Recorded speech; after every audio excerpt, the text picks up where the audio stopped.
For Sunday, December 27th, you found the Georgia Gang. And for this holiday weekend, there's actually some news topping our agenda.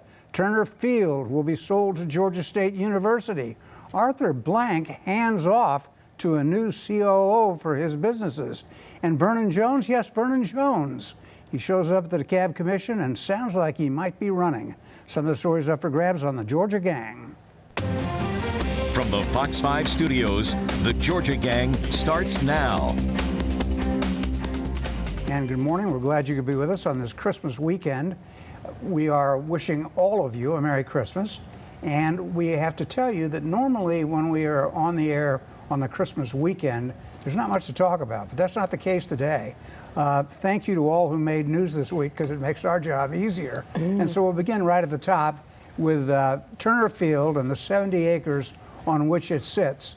This week the deal came through. Georgia State University and the realty firm Carter will buy that 70 acres from the Fulton Atlanta Recreation Authority. And Jeff, I might as well go to you because you're involved in it. I am. And I can't see any negatives or a downside to this. I think that it's a win-win for the community and the surrounding communities there. It's certainly a win for Georgia State. And let me say at this point, they're the preferred bidder, and there's some negotiations that have to take place over the next 30 days, so it's not a done deal yet. But they are the preferred bidder. It's terrific for Georgia State because they get that expansion of their campus. If you look at downtown, particularly South Downtown, I think that Georgia State has saved that area of the city. I don't think there's any question. Right. And for them to be able to go south of 20 onto this property, with athletic fields and condominiums, housing, retail, and all that we expect to be in the mix there, I think it's a pretty exciting development for those communities. Alexis, 3 of us worked downtown forever, yes. And we watched it kind of fold up and go away. Go into decline, right. And I saw a map the other day of the number of buildings Georgia State occupies in downtown Atlanta. It's amazing. Now you add this, and Georgia State has the tremendous opportunity to go from being a totally urban campus with playing fields in the middle of nowhere out at Panthersville. Right. And now they're going to have an actual center of a campus with playing facilities, recreation facilities, and student housing. Right, and still an urban campus too. I mean, it really is the heart of South Downtown, if you will, and it has really revitalized. I still go to church downtown. My church is now surrounded by a 2,000-bed dormitory on the one side. The honors dorm is on Auburn Avenue. I mean, the honors administration program is on Auburn Avenue. So it's just pretty amazing. Well, here's the rest of the story, though. This is the other side. The Board of Regents has to sign off on this. And according to my sources and my research, they were never approached. And there's a lot of complexities, as we know. There's a lot of questions. You pointed out some of the things that are being looked at. And I'm not so sure. We have to look at money. I'm not so sure if there's deep pockets with the state and with the Board of Regents. They're going to have to. They're talking about the Georgia State Foundation, aren't they, Phil? They are. But I think that the Regents are going to meet in January. And I don't know if there are going to be some bumps in the road or not. But there's going to be a lot of, this is not a quote-unquote done deal yet. No, I don't think any deal's done until it's done. Right. But I think it would be not a smart thing for them to stand in the way of this move because it's just such a brilliant... Well, they have to ask the questions, and there are a lot of complexities with regard to economic development and just exactly how is that going to work. I agree with everything that you're saying, Phil, but we do have a pretty, I think, strong alliance between the governor and the mayor of the city of Atlanta. I think the mayor of the city of Atlanta has endorsed this project and the expansion of Georgia State into that area, and so there will be some probably very productive conversations. Looks like the Regents better be brought in quickly. Right. Well, I think they will be, and look, they've been following it. They know what's going on. It's been and on I the think if table they for a had long deep time. objections, they haven't seen the numbers yet. I agree. Nobody has. I don't think they've seen anything. Yeah. But they've followed it. They know. And look, there's one more factor. Georgia State in January absorbs Georgia Perimeter College and becomes the largest university in the state system. That should not go unnoticed. Anything that big needs a center of student affairs. They're never going to be Georgia. They're not going to be Georgia Tech in that sense. But with Georgia Perimeter now becoming part of Georgia State, that's a big deal. Largest university in the state by far. Yes. It is. right. And you know, just as a footnote, and we've talked about this in recent years, this state has been a leader in cutting costs, in getting more quality education by various mergers. And Chancellor Hank Huckabee and the Regents should be really commended on. It's actually a national model. Yes, we've seen it throughout the state.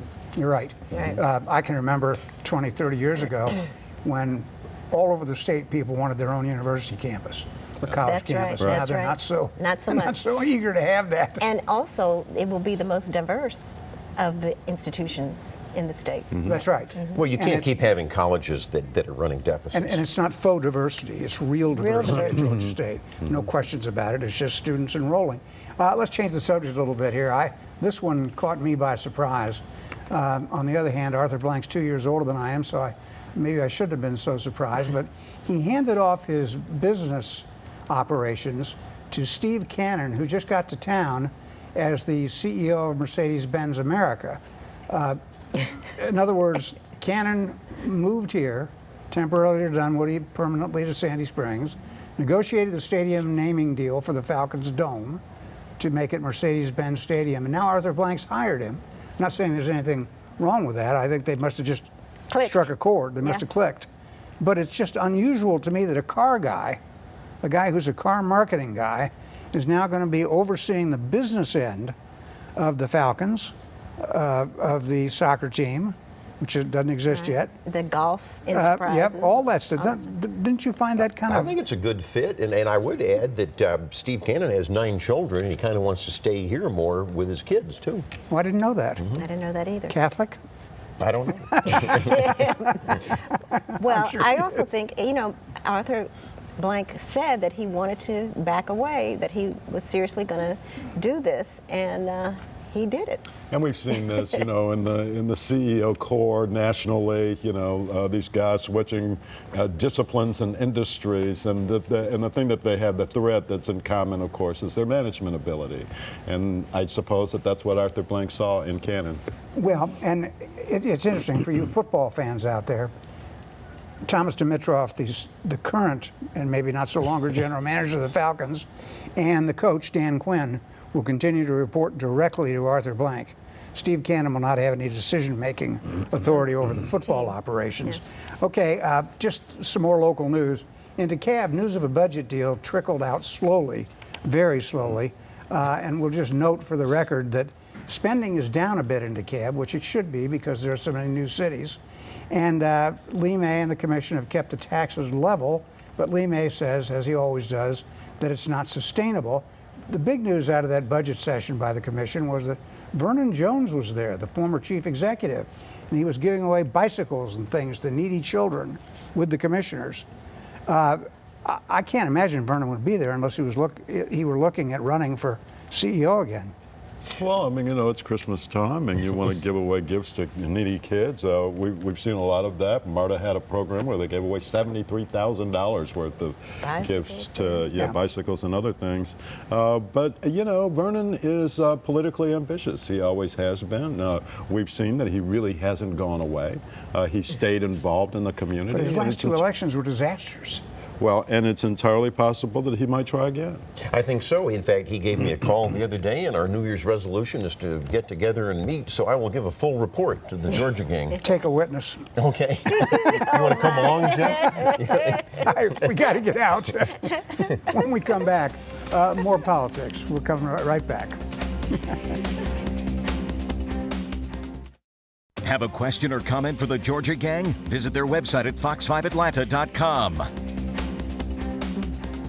And we'll hope you follow us at our page on Facebook, the Georgia Gang page. We've had some lively discussions there. Phil does a nice job of updating it. I'm not that I'm terrible. I hadn't been on Facebook in 6 months. But hey, follow us on Facebook because Phil's doing a heck of a job. Right. Now, Alan Peake, who's become one of the better-known lower-rung politicians in the state because of his efforts on medical cannabis oil, Alan Peake stepped down as Governor Deal's floor leader. And so I ask you, Phil, did he step down or was he pushed? No, I think it was a mutual agreement between he and the governor. As you point out, he was the author of the successful cannabis oil bill that goes to people with a very, very narrowly tailored set of diseases. But now there's a new debate that's going on, and how do we expand this law? In fact, some of the governor's people went to Colorado recently. You may have seen that. And they came back and they weren't happy with some of the things they saw. And I think there's a disagreement between Alan Peake on how you go to the next step. Well, it's simple. I think Alan Peake wants us to have a grow culture. Yes. He wants to have That's right. separate growing areas for marijuana. That's right. It's the cultivation issue, Dick. You're and the absolutely governor right. doesn't want that. And do you expand it to other diseases? And so there's just a difference of opinion. It's just as simple as that. So I think that's what happened. Okay. Yeah, but I think that's ultimately what's going to happen. It just makes sense to be able to have the source here and develop other industry. Ultimately, maybe, but as people point out, it's against federal law. Well, to you do know, that will right change now. the too. feds That will have to change take the too. lead. That's the problem, Alexa. The really feds ought to do. take Well, the just lead. like really immigration, do. right? Yeah, the Phil? feds classify. But you know what? The states do have power in immigration. We don't have here. The Well, feds they do. classify marijuana the same way they classify heroin and cocaine, which is ridiculous. Obviously, when you have so many states that have decriminalized or legalized marijuana, I think you're right. It's time for the feds to take a stand. And do you expand this to other diseases? And then, Alexis, there's also, if you're an employer, there's going to be some legal problems Right. here as you expand this too. And so it's more complex than people believe. Yeah, but No, and I agree, it does require some federal action. The question becomes, But it's- we've been with us for 40 years, is marijuana a gateway drug or not? And I don't know the answer to that because I'm in another generation entirely. But I will note that the Mississippi All-American football player, Robert Kemdiche, was smoking marijuana blunts at a hotel in Buckhead and managed to fall 15 feet to the concrete below. And didn't die, though. Amazing. All he had was stitches. That's a good thing about Well, it is a marijuana. more powerful drug since the late 60s and 70s. However, we do have to distinguish between what we're talking about with cannabis oil Yes, Right. it is and- different. That's true. and Absolutely marijuana. different. But I'm just Absolutely making the general point there. Ted Cruz came in over the weekend, and it's odd that a Hispanic candidate is making the South the basis of his campaign for the SEC primary, which comes up in March. Cruz has by far the best Republican organization on the ground in the southern states. Do you agree with that, Phil? I do. Foot soldiers? I do. You saw the list of people that he's got, and been very grassroots is where the very action strategic. is. I mean, there were 1,500 people there a week ago at that cold airport hangar that were waiting for Ted Cruz, and you know that's pretty good when Rand Paul only gets 60 people at his Georgia event. Rand who? Rand Paul. Yes. Okay, so, but I think the other point is that Ted Cruz has strong backing among evangelicals, where evangelicals the most prominent in the South. Right. And I think it works for him. And Georgia has the second most delegates to win, 76 outside of Texas, where That's a he very thinks good he point. will carry. So he's By the paying way, attention. speaking of Rand Paul, this is a weird switch. Lindsey Graham withdrew from the presidential race this week. He suspended his campaign. Yes. Could Rand Paul be next? I think he could be. Did you hear the news though? Tacky, right? Did you hear the news on Lindsey Graham, who did, as you say, withdraw? All two of his supporters switched to George Pataki. And he'll good. be next, right? That's right. I think you've got some really reasonable voices in the JV squad there, including George Pataki. You know, he's a good old Eastern moderate that Dick knows so well. He's seen a lot of those over the course of. I covered Albany. I The know. party doesn't want a good old Eastern moderate. Let me Obviously, tell you no, that. they want Clearly an not. 8-year-old bully. Yeah. Well, let's go to that because last weekend the Democrats had a debate. They're hiding their debates. They put it on Saturday night. They really Saturday are. That night is in the shameful. Christmas season? That is shameful. Well- And they're going Really? to hide it again next month. And so it was pretty interesting. There was nothing in there but the usual socialist claptrap. But Well, Hillary like Clinton, free college education for young folks. socialist claptrap. Okay. So Hillary Clinton went to the bathroom during one of the breaks, and somebody got in there first, an aide to one of the campaign people, and she couldn't get into the bathroom. So she came back late, and I thought she handled it pretty well. She sauntered onto the stage and said, sorry, and took her place. Right, and they had a rule about not waiting, and they were starting. All right, so that's her moment. But then Trump, and we talk about how he shoots his mouth off and he sounds like the guy on the corner bar stool. Jeff has a better explanation that he's going to give you in a minute. But Trump then said that what Hillary Clinton did in going to the bathroom was disgusting. Really. I mean, What is he talking about? everybody's got urges. Everybody's got. We all, apparently, Well, that's what the other than breaks are Trump, for. who finds it disgusting. Yeah. So Yeah. does he not go to the bathroom? I don't think that he does. And then Trump went on to say that Hillary, I don't know how he got to this point, but He was talking about how she would be a terrible president. She'd never be elected because she even lost before. And he said in 2008 Yeah. she got, and he used a Yiddish verb describing a body part, and you can take it from there. Not that everybody in this audience speaks Yiddish, but I'm not going to say it. Anyway, Jeff, at that point, I think Trump went from guy who says what he means and means what he says. What'd you say, an 8th grader?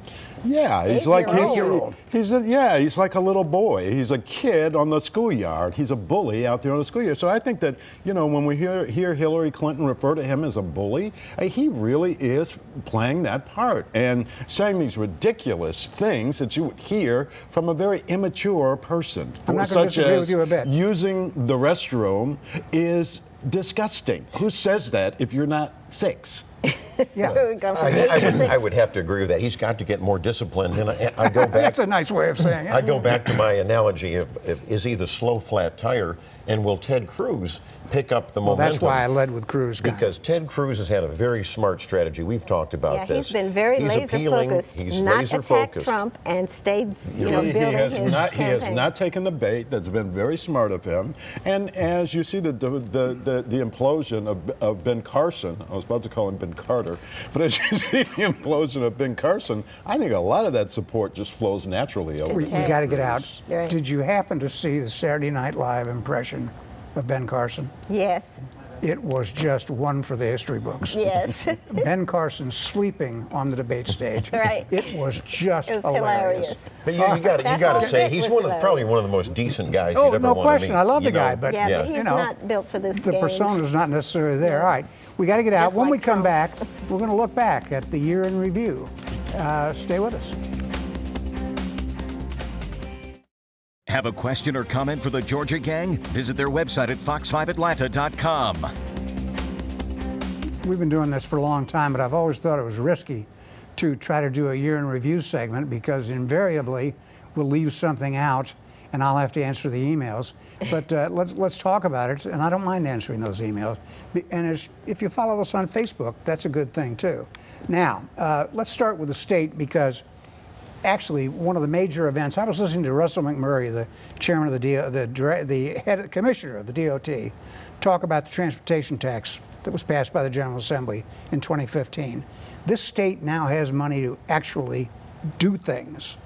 Now, you and I are not big fans of tax increases, but it turned out really not to be a tax increase because gas prices dropped. And now they got the money to do things, Phil. We were lucky, and of course we needed a lot of these projects. So we took a big gulp, including a lot of conservatives, and here we go. Yeah, but I think that was a huge thing. Also in the General Assembly, and this is the year in review and the year ahead in a sense, a religious freedom bill was stalled in the last session in 2015. It'll come back in 2016.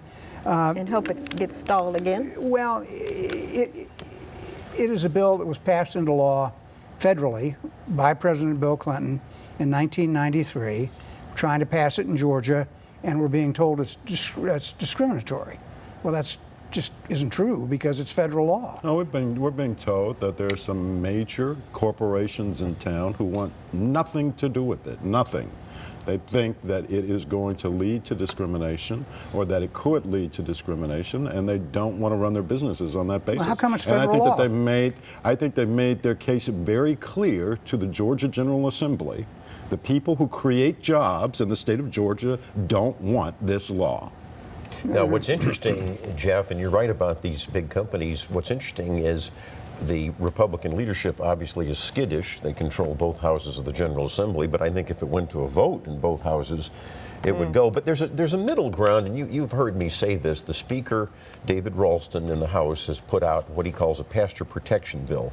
I think that's very important. A lot of us do, because the political left is going after clergymen for promoting traditional Christianity or traditional Jewish theology. And so that could be a middle ground if religious liberty gets bogged down. The federal law wasn't necessary. I mean, there is already the separation of church and state, freedom of religion, so we don't need these. Okay, the other major thing that came out of the General Assembly was a constitutional amendment to be put on the ballot in 2016 for opportunity school districts.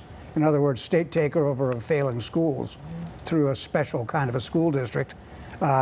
That's coming up in 2016. Now in Atlanta, it's interesting. One of the major news events of the year took place just this week, and we've already discussed it. And that is Georgia State attempting to buy 70 acres around Turner Field. Compare that and the prospect of that with another story that's in the news, the streetcar follies. It's been a complete fiasco to this point. It's basically a homeless shelter on wheels. It's free, and yet few people ride it. They're going to start charging in 2016. That ought to be interesting, huh? Well, we'll see how it goes. I mean, it's been helpful for the tourist transportation from the east side of town over to Centennial Olympic Park. So we'll see what happens. In the 1970s, there was a similar boondoggle in my hometown, Detroit, called the People Mover. And during Thanksgiving, I stayed downtown just a month ago, and rode the People Mover everywhere. It was a wonderful experience and a great way to get around downtown. And I think that when you make these kinds of investments in transit, particularly in rail, it's not for today. It's for 20 years from now. It's for 50 years from now. And that's something that we have to think about, particularly as we're looking at MARTA's expansion. In Cobb County, this was the year, 2015, in which the stadium for the Braves Stadium there and the transportation improvements going on around it were the big story. But also, there was this ongoing saga of alleged police misconduct in Cobb, and culminating last week after we taped in Commissioner Lisa Cupid getting into a fracas with Commission Chairman Tim Lee over what that one cop said to a black person. And Lisa Cupid walked out of the commission chambers and passed out. Well, that's right. You know, I think there's criticism for both Chairman Lee and also for Commissioner Cupid. I think they both have to take a deep breath and calm down and discuss, if there are police problems, discuss it rationally and not be a drama queen in her case and not be totally insensitive in his case. Well, I also think that is one of the big stories of 2015 has been the increased investigation of police misconduct, particularly with the advent of these video cameras on everybody's cell phone. Yeah, they got this guy on tape. Right. Yeah. There's no question. And he's on the and dash cameras, cam. I think cameras are a good thing. I will say this, though, when the AJC focuses on all these police shootings, I wish they'd focus on a far, far more serious problem. That is the gang shootings that are going on all over this area. We've got to get out. I'll tell you what, let's do. The rest of the stuff we've got here, why don't we just look at that for winners and losers of 2015? We can do that. Okay, we can do that. All right, we'll do that when we return. Time now for the week's winners and losers. So on the fly, like a good basketball team, we're going to adjust, and winners and losers will be the winners and losers of 2015. So Jeff, I throw it to you. Well, you know, I'm going to go national. You know, you've been saying for the last, I don't know, 6 or 7 years, and one of the barometers of President Barack Obama's success is in gas prices. Well, I don't know if you've been to the pump recently, Dick, but gas prices are well below $2. And when you leave here, nearly bankrupted us for 7 years. Oh, well. And so we've got low gas prices. We have full employment, as is defined by most economists, at 5%. We have 8.2 million Americans who are using Obamacare. The rate of uninsured Americans is the lowest it's ever been in our nation at 9%.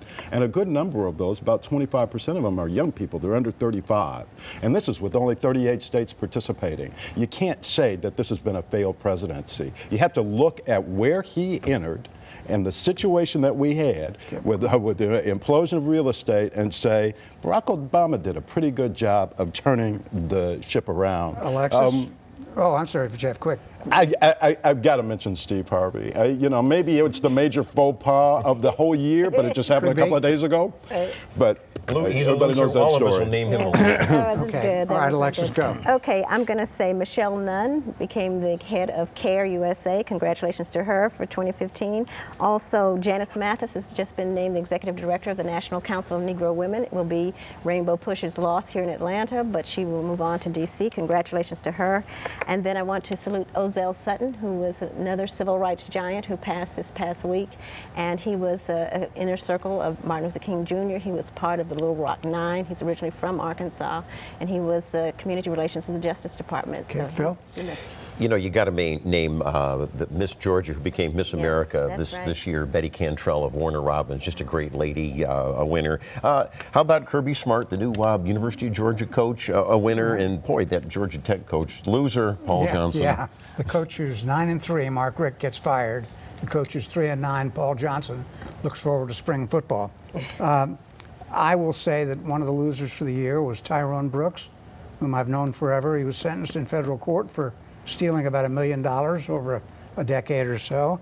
And in DeKalb, Lee May was a loser after that Mike Bowers, Richard Hyde report on corruption. And that's what we've got. That's for 2015. Next week, we'll look ahead more to 2016. So we'll see you next week on the Georgia Gang. The opinions expressed in this broadcast are those of the panelists appearing in this program.